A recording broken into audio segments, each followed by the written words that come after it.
I have never played Oblivion. My first ever Bethesda game was Skyrim. 16 times the detail. All of this just works. Then I played Fallout 3, then Fallout 4, and then whatever came after that. Over the years, I have seen a lot of people say that Oblivion is a way better Elder Scrolls experience than Skyrim.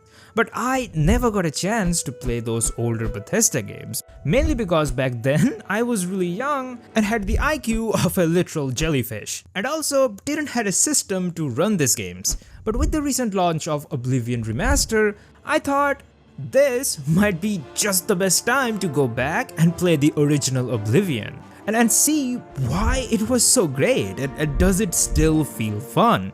So yeah, when everyone is playing this, I will be playing this. So this is me, first time playing the Elder Scrolls 4 Oblivion.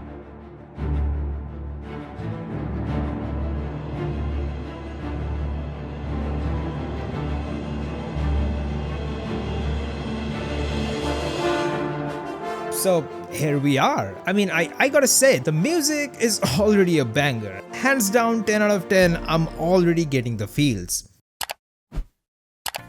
The game opens with a cutscene, and we see the Emperor of Tamriel talking about the gates of Oblivion. And then we see this amazing pre-rendered sequence. And I can already imagine how it must have felt looking at this for the first time back in 2006. It must have felt really epic. After this, I created my character. Even though there are a lot of options, nothing exactly looks, how do I put it, human. Anyway, this is my character and I'm gonna name him Ligma. Yeah, has a pretty nice sound to it, yeah. Why is he glowing? After I created the character, I found myself inside a prison. Why am I here? Probably got captured trying to cross the border. While I was goofing around, some guards entered my prison cell along with the Emperor.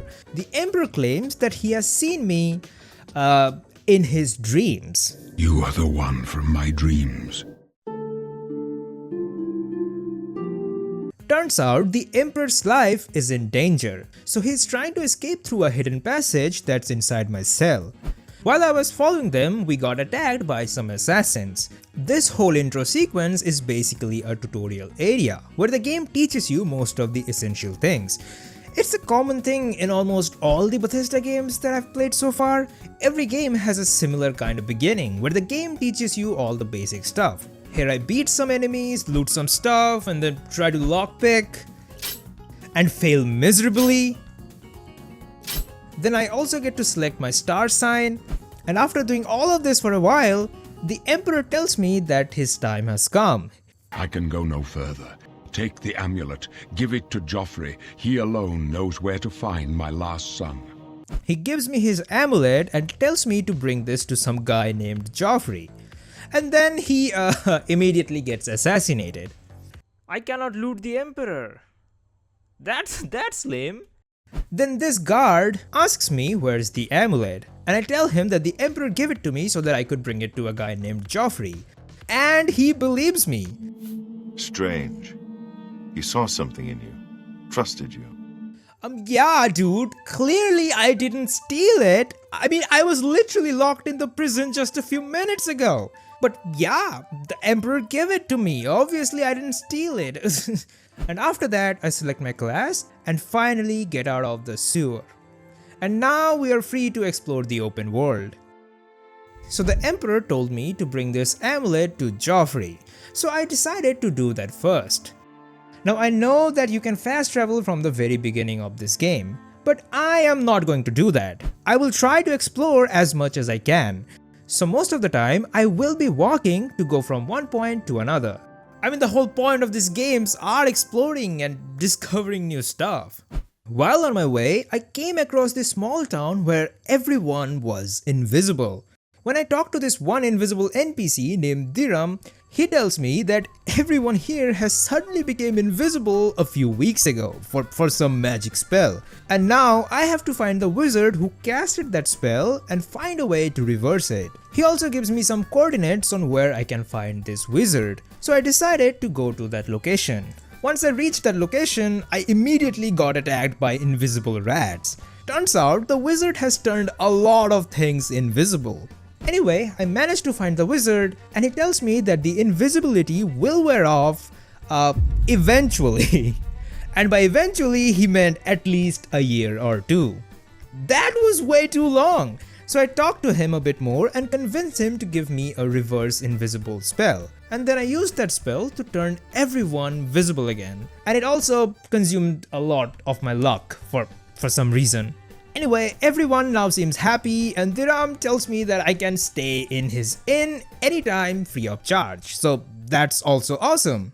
See, this is what I used to love about the Bethesda games. One moment I'm exploring and fighting bandits and rats, and the very next moment I'm helping people who are literally invisible.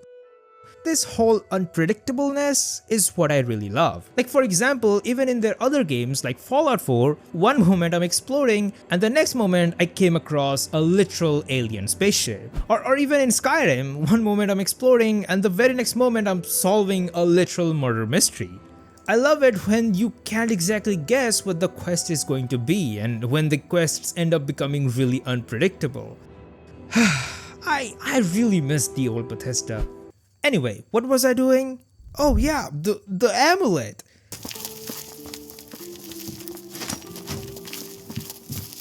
Yes? Can I help you? He's upstairs. Go ahead. So I finally go and meet Joffrey and give him the amulet. He asks me who I am and how do I have the amulet, and I tell him the entire story. And he believes me. As unlikely as your story sounds, I believe you. Why does everyone keep believing me? Dude, I'm literally the shadiest person. I was literally in a prison a few minutes ago. So now my next objective is to find the Emperor's son named Martin. Joffrey tells me that I can find him in the chapel in the city of Kavach. So that is where I'm going next. As I reached Kavach, the weather slowly started to change and the entire environment turned dark and really red. Everything was basically in chaos. This is where I found the first Oblivion gate. Here I also met this guy named Matthias. He tells me that the beasts are coming out from the Oblivion gate and basically destroying everything. So I decided to help him. You want to help? You're kidding, right? Once I get inside the Oblivion gate, it literally looks like hell. I mean, look at this. Here I also meet this guy. I'm getting out of here. You're right.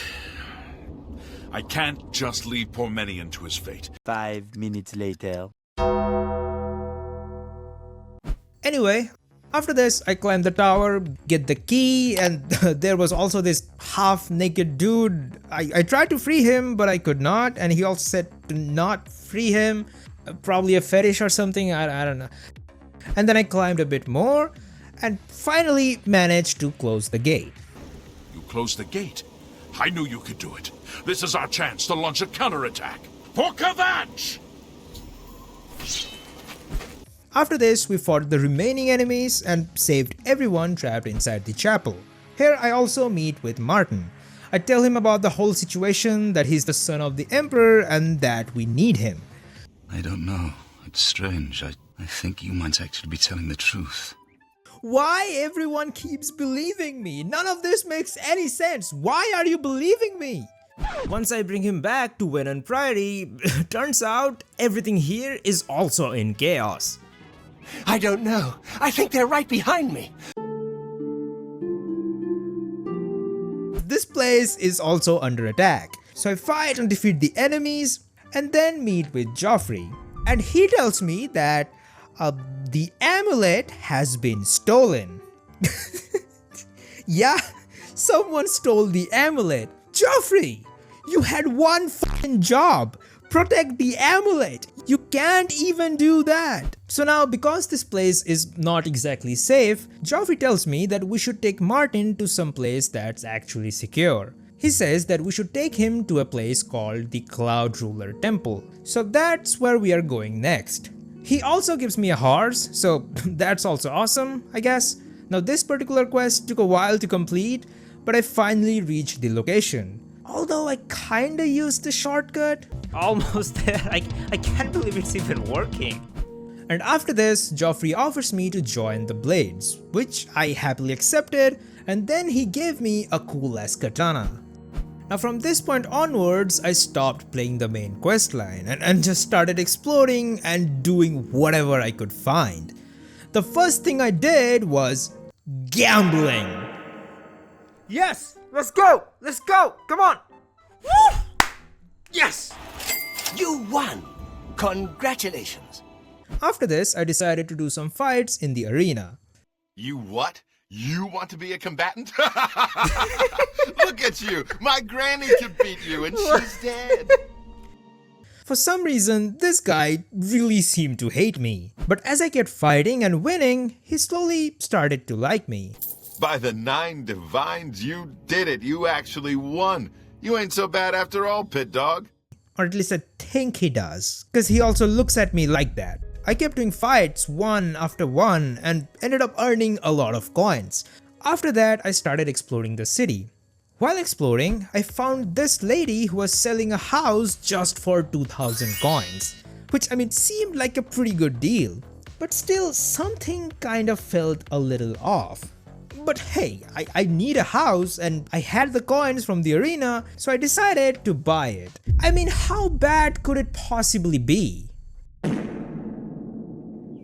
What the f is this piece of shit?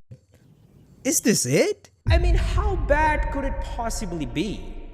Here I also got another quest to get some furnishing for the house, so I went there and bought some stuff. And here I also got a really interesting side quest. So this guy tells me that there's a new merchant in the town named Thornir who is selling stuff at a really low price, which is causing problems for the other merchants, because everybody's now buying stuff only from this guy. So now I have to investigate him and figure out how is he selling stuff so cheap. So after following the guy at night, I found out that he gets all of his supplies from this other guy. Shut up and listen to me.